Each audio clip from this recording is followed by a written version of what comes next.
Bonjour à tous, c'est Madame Zamboto, je suis ravie de vous retrouver dans cette nouvelle vidéo, une vidéo d'analyse financière qui porte sur le bilan fonctionnel. Dans cette vidéo, je vais corriger avec vous un exercice qui s'appelle le cas d'OSAC, qui est un sujet de bac qui est tombé il y a quelques années au bac technologique.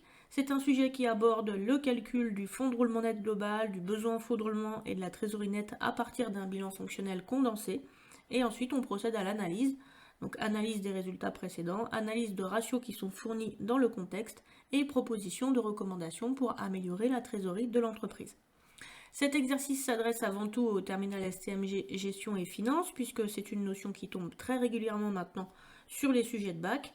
Mais bien sûr, il sera très utile au BTS, au BUT-GEA, aux licences et éventuellement au DCG, même si ça tombe quand même assez rarement au DCG puisque c'est une notion qui reste assez simple. Commençons tout de suite par prendre connaissance de l'énoncé. Vous retrouverez cet énoncé en fichier PDF en description de cette vidéo afin de pouvoir le faire par écrit. La société anonyme d'Ossac, au capital de 500 000 euros, est domiciliée à Livron dans le 26. Elle est spécialisée dans la fabrication et la vente de sacs à dos avec un modèle ordinaire et un modèle de luxe. Sa clientèle se compose de grossistes et de magasins spécialisés. Monsieur Martineau est préoccupé par la situation financière de son entreprise et notamment par le découvert important. Il vous confie l'analyse de la situation financière et vous remet à cet effet en annexe 1 ses bilans fonctionnels simplifiés au 31 décembre N-1 et au 31 décembre N, ainsi que des informations complémentaires. Dans cet exercice, on vous demande tout d'abord de rappeler l'utilité du bilan fonctionnel. C'est une question qui est classique pour les examens, qu'on retrouve très régulièrement sur les examens de bac STMG.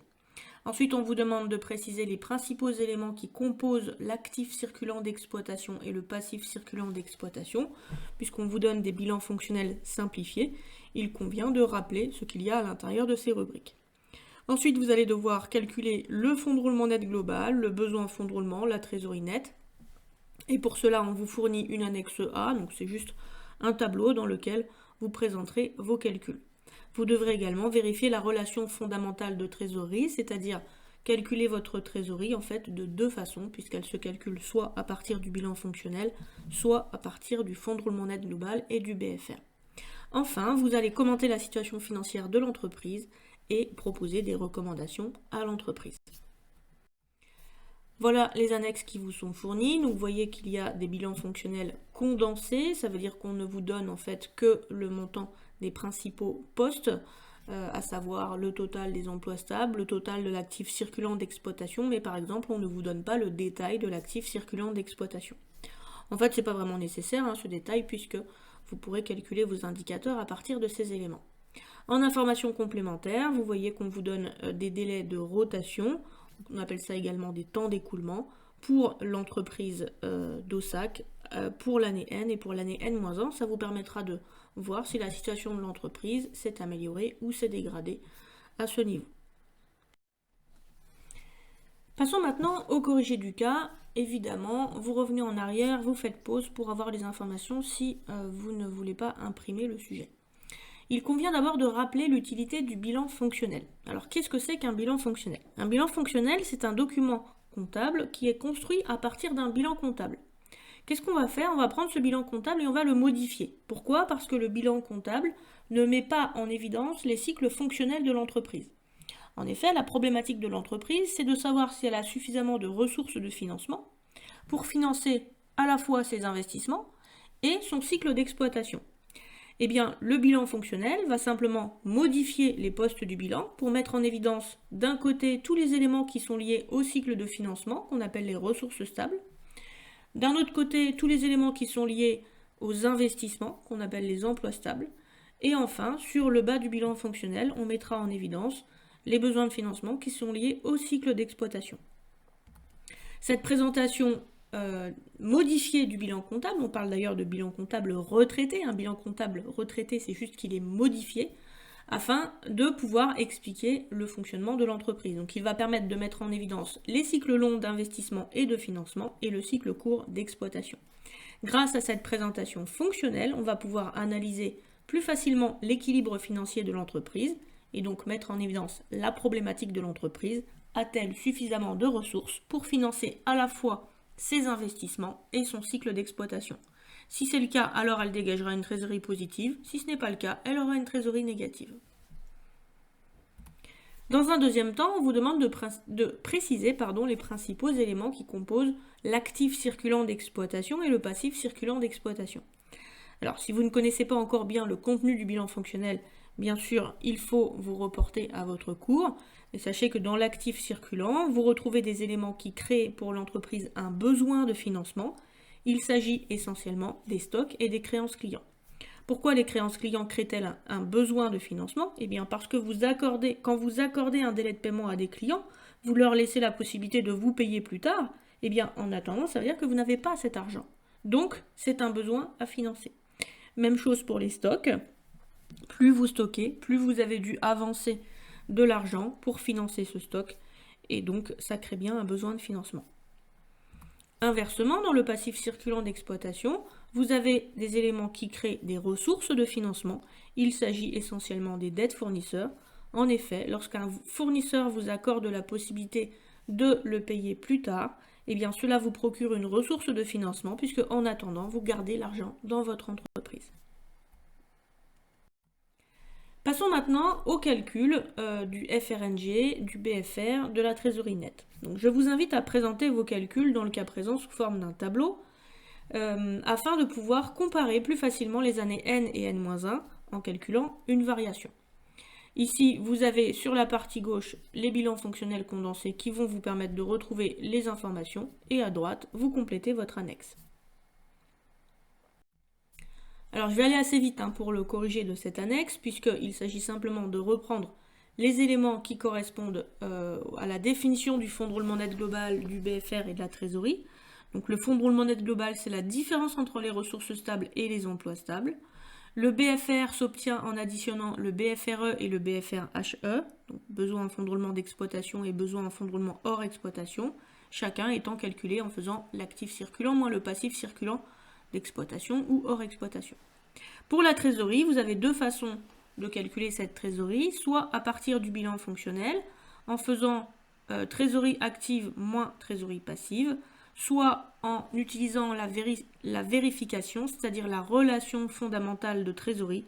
En effet, la trésorerie de l'entreprise se retrouve en faisant fonds de roulement net global moins BFR. Qu'est-ce qu'on peut dire sur ce bilan fonctionnel?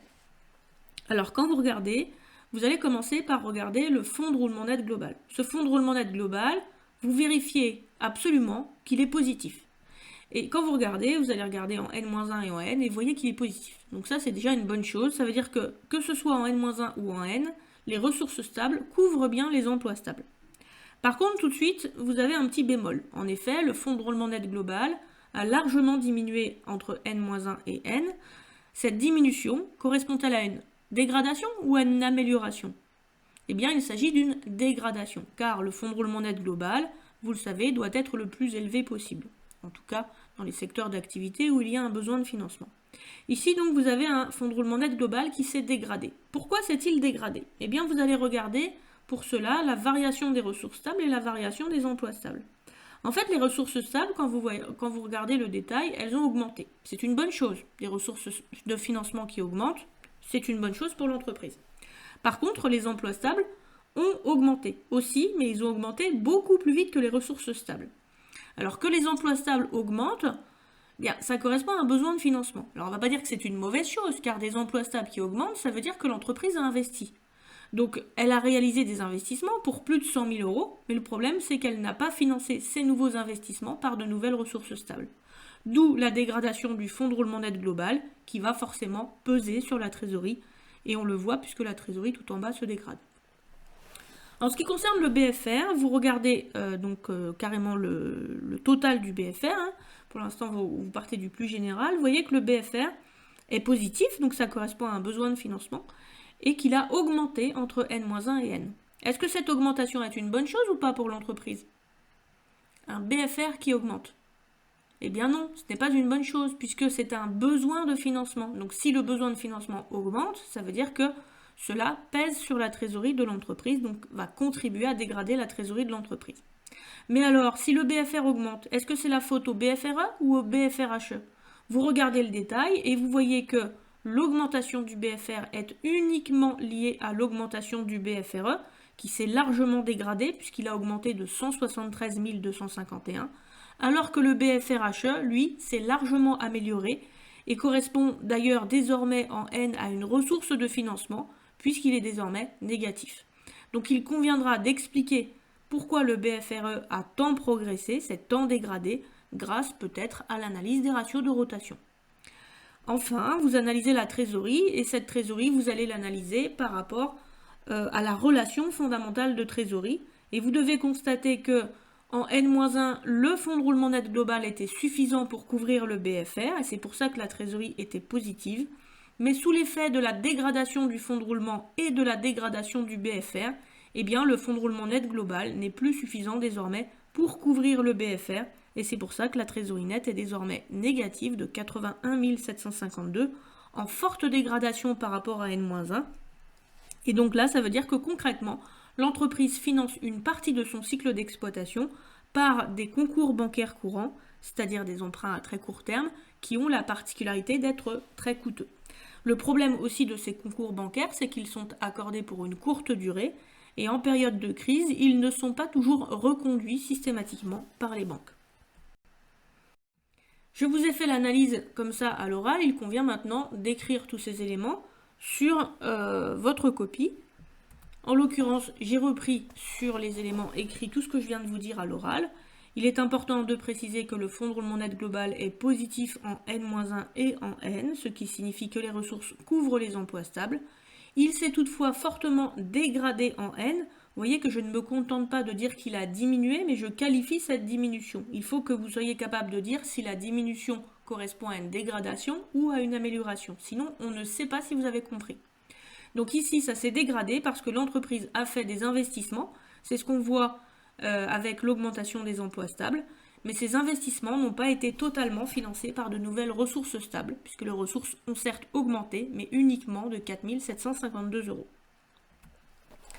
Dans un deuxième temps, on a noté que le FRNG était suffisant pour couvrir le BFR en N-1, mais que ce n'est plus le cas en N, puisque la situation de l'entreprise s'est dégradée. Le FRNG s'est dégradé, le BFR s'est également dégradé.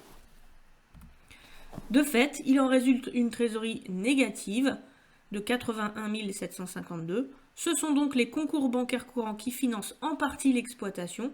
C'est donc une situation qu'on peut qualifier de préoccupante, car les concours bancaires ne sont pas toujours reconduits par les banques, surtout en temps de crise. Ça veut dire quoi que ces concours bancaires ne sont pas reconduits par les banques? Ça veut dire qu'ils peuvent décider du jour au lendemain de ne plus vous accorder ces crédits à court terme. On dit dans ce cas-là qu'ils vous coupent les lignes de crédit. Et vous pouvez vous retrouver très rapidement du coup dans un état de cessation de paiement, donc ne plus être en état de faire face à vos échéances de paiement. Pour compléter l'analyse, et puisqu'on a constaté que le BFRE notamment s'était fortement dégradé, il convient d'analyser les temps d'écoulement ou ratios de rotation. Ici, vous avez une comparaison à faire par rapport à l'année précédente, puisqu'on ne vous donne pas les ratios du secteur. Vous regardez le délai de rotation des stocks et vous constatez qu'il est passé de 30 jours à 39 jours. On lit bien le tableau dans le bon sens. Le rappel de l'année N-1 est fourni sur la colonne de droite. Vous avez donc une durée de stockage qui s'allonge. Est-ce que c'est une bonne chose pour l'entreprise? Eh bien non, c'est une évolution défavorable puisque cela pèse sur la trésorerie. L'entreprise stocke en moyenne plus longtemps. En ce qui concerne le délai moyen des crédits clients, vos clients vous payaient l'année dernière en moyenne à 30 jours. Maintenant, ils vous payent en moyenne à 60 jours. Donc on est à la limite ici du délai de paiement autorisé au niveau de la loi de modernisation de l'économie, donc on ne peut pas aller au-delà. Vous avez donc des clients qui tardent à vous payer et cela pèse sur votre trésorerie. Donc là aussi, c'est une évolution défavorable. Enfin, en ce qui concerne le délai de paiement des fournisseurs, vos fournisseurs vous imposaient de les payer à 45 jours l'année dernière. Ils vous imposent maintenant de les payer en moyenne à 40 jours. Cette évolution est également défavorable et pèse sur la trésorerie. Vous, votre intérêt, c'est de payer vos fournisseurs le plus tard possible. On va donc pouvoir noter ces éléments un par un. Donc on note bien à chaque fois non seulement que le délai va augmenter ou diminuer, mais moi ce qui m'intéresse, c'est que vous me qualifiez cette augmentation ou cette diminution. J'insiste encore, si vous vous contentez de dire le délai a augmenté, le délai a diminué, sans me dire si c'est une amélioration ou une dégradation, vous ne pouvez pas, oh là là, ça bug là, vous ne pouvez pas être valorisé sur votre raisonnement. Ensuite, sur la hausse du BFR donc, est également liée à l'accroissement du délai de rotation des stocks qui subit une évolution défavorable. Et enfin, la hausse du BFR trouve aussi son origine dans la baisse du délai de crédit fournisseur, ce qui est également défavorable pour l'entreprise. Donc j'insiste bien à chaque fois, hein, vous voyez, sur le mot défavorable, dégradation. Vraiment, faites la même chose, vous, sur votre copie, surlignez ces éléments pour bien penser à rédiger correctement votre argumentaire le jour d'un examen. Enfin, bien sûr, il convient de proposer des solutions à l'entreprise. Alors, on va retrouver toutes les palettes de solutions qu'on a vues dans le cours. Si la trésorerie n'est pas suffisante, c'est que soit le FRNG n'est pas suffisant, soit le BFR, et notamment ici le BFRE, est trop important. Donc vous allez chercher des solutions qui vous permettent d'augmenter le fonds de roulement ou de diminuer le BFRE. Pour augmenter le fonds de roulement net global, il faut bien sûr chercher de nouvelles ressources stables. Cela peut passer par le recours à l'emprunt, à l'augmentation de capital ou le fait de développer l'autofinancement. Ces solutions doivent être proposées mais doivent bien sûr être nuancées en fonction des éléments du cours. Vous pouvez également proposer de diminuer les emplois stables de l'entreprise en se séparant d'immobilisations inutiles s'il y en a, mais nous n'avons pas ici accès au bilan comptable, donc nous ne pouvons pas donner plus de détails. Ensuite, il convient de diminuer le BFRE. Vous retrouvez alors 3 leviers d'action, les stocks, les clients et les fournisseurs. En ce qui concerne les délais de règlement des clients, vous devez mettre en place des actions pour essayer de faire en sorte que vos clients vous payent plus tôt. Vous allez alors les inciter à payer plus tôt en leur accordant des escomptes s'ils payent au comptant. Vous allez choisir, si vous avez trop de demandes, les clients qui payent comptant en priorité. Vous allez demander plus systématiquement des acomptes lors des commandes. Et vous allez mettre en place un système de relance des clients mauvais payeurs, donc des clients qui ne payent pas en temps et en heure, puisque ça pèse sur votre délai de règlement moyen. En ce qui concerne les stocks, vous allez essayer de mettre en place une gestion des stocks en flux tendu, ou en tout cas, vous allez essayer de mettre en place un système pour optimiser votre gestion, c'est-à-dire être livré plus souvent, mais en plus petite quantité. Et enfin, vous allez essayer de faire en sorte de payer vos fournisseurs le plus tard possible, ce qui fera mécaniquement diminuer votre BFRE. Et pour cela, vous pouvez user de votre pouvoir de négociation, faire jouer la concurrence pour obtenir des délais satisfaisants pour vous. Et bien voilà, c'est déjà terminé pour cet exercice sur le bilan fonctionnel. J'espère que vous avez bien compris comment est-ce qu'on analysait un bilan fonctionnel et les différents ratios et surtout comment on rédige les éléments correctement afin de bien expliquer la situation. On se retrouve très vite pour d'autres vidéos sur le bilan fonctionnel ou sur d'autres thèmes, que ce soit le calcul de coûts, la fiscalité ou la comptabilité. N'oubliez pas de vous abonner, de partager la vidéo si elle vous a plu ou de me faire un petit commentaire, ça fait toujours plaisir. À bientôt pour d'autres vidéos.